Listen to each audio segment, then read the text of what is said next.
사랑하는 도마동 믿음의 가족 여러분, 지난밤도 평안하셨습니까? 오늘도 우리와 함께 하시는 주님으로 인해 기쁘고 행복한 하루 되시길 바랍니다. 오늘은 넷째 날 하나님의 자기 계시입니다. 모세는 이미 여러 차례 시내산에 올라 하나님을 만났습니다. 그러나 이번 7번째 시내산 등정은 특별했습니다. 모세가 손에 들고 있던 돌판은 그가 분노 가운데 깨뜨려버린 바로 그 십계명의 돌판이었습니다. 이제 그는 새롭게 다듬은 두 돌판을 가지고 다시 산으로 올라갑니다. 이는 단순히 돌판을 새로 받으려는 행위가 아니라 깨진 언약을 회복하고 하나님의 은혜로 다시 시작하는 그런 자리였습니다. 모세가 산에 오른 것은 단순히 계명을 받기 위해서가 아니었습니다.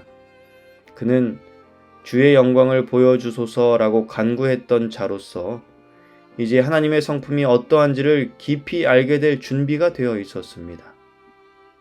그런 준비가 된 모세에게 하나님께서는 놀라운 방식으로 당신을 드러내셨습니다.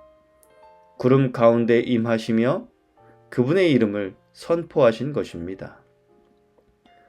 출애굽기 34장 6절 7절 말씀에 여호와께서 그의 앞으로 지나시며 선포하시되 여호와라 여호와라 자비롭고 은혜롭고 노하기를 더디하고 인자와 진실이 많은 하나님이라 인자를 천대까지 베풀며 악과 과실과 죄를 용서하리라 그러나 벌을 면제하지는 아니하고 아버지의 악행을 자손 3, 4대까지 보응하리라 말씀하십니다.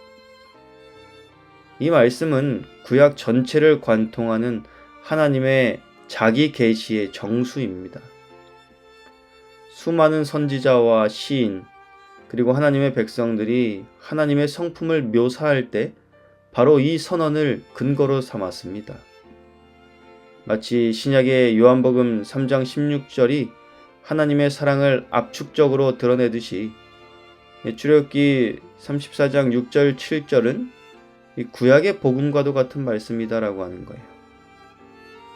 여기서 드러나는 하나님의 모습은 공포의 신, 심판만 내리는 신이 아니십니다.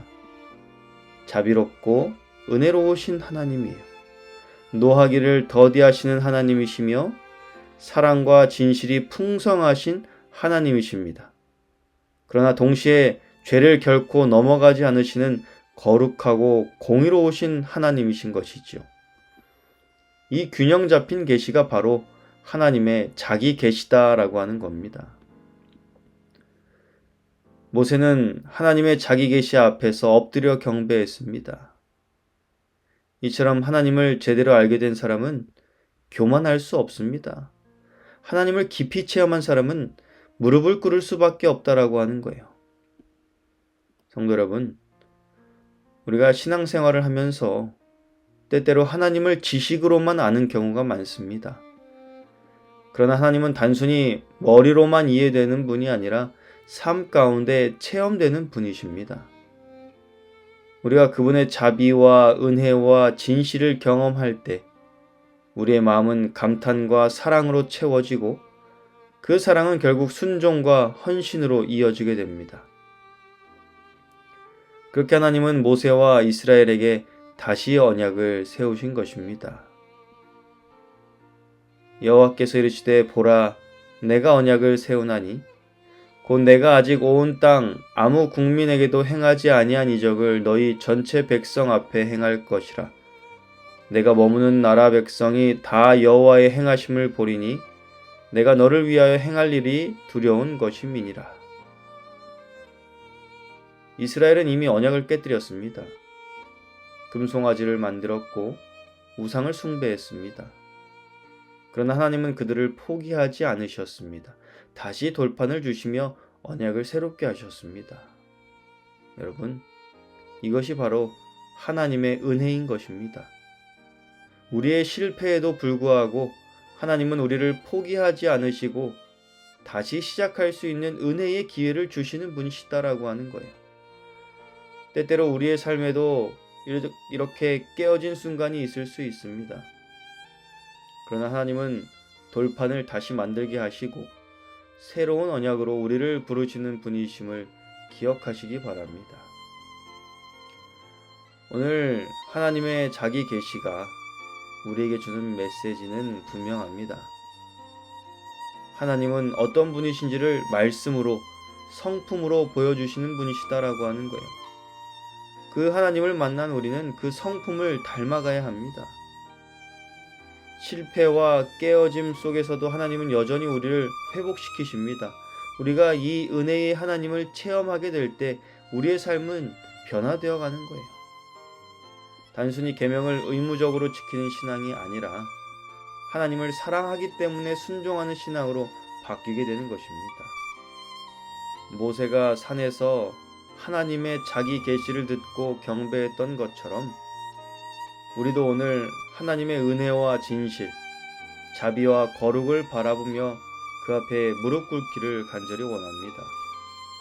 그리고 그분의 성품을 닮아 가정과 교회와 세상 속에서 하나님의 영광을 드러내는 삶을 살아가게 되기를 간절히 바랍니다. 사랑하는 성도 여러분, 하나님은 오늘도 우리에게 말씀하십니다. 여호와로라, 여호와로라, 자비롭고 은혜롭고 노하기를 더디하고 인자와 진실이 많은 하나님이라. 나는 자비롭고 은혜롭고 노하기를 더디하며 인자와 진실이 많은 하나님이시다라고 말씀하십니다. 오늘 살아가는 우리가 이 하나님을 만나고 이 하나님을 닮아가며 다시금 새롭게 세워지는 새 언약 안에서 살아가는 우리의 삶이 되기를 간절히 바랍니다. 모세가 하나님을 만나 그 만난 하나님 앞에 무릎을 꿇고 주님을 더 알기를 원한다라고 했던 그 고백, 또 그 고백 앞에 나는 자비롭고 은혜롭고 노하기를 더디하며 인자와 진실이 많은 하나님이시다라고 말씀하신 그 하나님을 바라보며 우리의 삶이 언제나 주님 닮아가는 삶 되기를 간절히 바라면서 말씀을 마치겠습니다. 함께 기도하겠습니다. 하나님의 은혜와 진실, 자비와 거룩을 바라보며 하나님 앞에 무릎 꿇을 수 있는 성도가 되도록 기도해 주시기 바랍니다. 또 이제 전도회를 위하여 우리가 기도하고 있는데요. 오늘은 전도회 강사이신 정용만 목사님을 위하여 기도해 주시기 바랍니다. 오늘 생일을 맞이한 어린이 있습니다. 김아린 어린이를 위하여 기도해 주시기 바랍니다. 그리고 우리 성도들의 건강을 위하여 기도해 주시기 바랍니다. 함께 기도하겠습니다. 하늘에 계신 하나님 아버지, 주님의 사랑과 자비가 오늘도 우리의 삶에 충만히 임하도록 함께 하시니 감사합니다. 주님의 자비와 은혜, 노하기를 더디하심과 인자하심을 기억할 때 우리 마음이 감격으로 가득합니다. 우리가 하나님의 사랑을 알기에 하나님을 사랑하고 그 사랑 안에서 순종하며 살아가도록 하여 주시옵소서. 하나님, 우리도 모세처럼 주님 말씀 앞에 엎드려 경배하게 하시고 하나님의 성품을 본받아 우리의 가정과 교회와 이웃 가운데 주님의 사랑과 은혜를 전하는 자 되게 하여 주옵시고 주님의 언약을 새롭게 하신 것처럼 오늘 우리의 마음도 새롭게 하셔서 오직 주님의 말씀을 따라 살아가게 하시고 우리의 삶을 통해 하나님의 놀라운 역사와 영광이 드러나게 하여 주시옵소서. 오늘은 전도의 강사를 위하여 기도합니다. 정용만 목사님을 위하여 기도하오니 주께서 귀히 쓰시는 종을 통하여 선포되는 말씀이 우리 모든 성도들과 전도에 참석하게 될 구도자들의 마음에 깊은 울림이 있게 하시고 말씀을 통하여 하나님을 알게 되고 찾게 되고 하나님 앞으로 나오게 되는 역사가 일어나도록 말씀을 전하시는 목사님과 함께하여 주시옵소서. 성령의 영감이 준비하시는 말씀에 함께하옵시고 영육간에 강건하여 주의 말씀을 담대히 선포하시는 목사님 되도록 준비하는 모든 시간, 또 말씀을 선포하실 모든 시간 성령 하나님 역사하여 주셨기만을 간절히 기도드립니다. 오늘 생일을 맞이한 어린이를 위하여 기도합니다. 김아린 어린이, 지난 한 해도 지켜주신 은혜에 감사하오며 다가온 한 해도 동일한 주의 은혜로 지켜주옵시고 건강하고 밝게 주님 안에서 바르게 자라는 믿음의 아이 되도록 하여 주시옵소서. 오늘도 우리에게 생명을 허락하신 주님께 우리의 모든 것을 맡기오니 함께하여 주시고 주의 자비와 사랑을 마음껏 느끼고 누리며 살아가는 복된 하루 되게 하여 주시옵소서. 우리를 언제나 사랑하시는 사랑 많으신 예수님 이름으로 간절히 기도드리옵나이다. 아멘.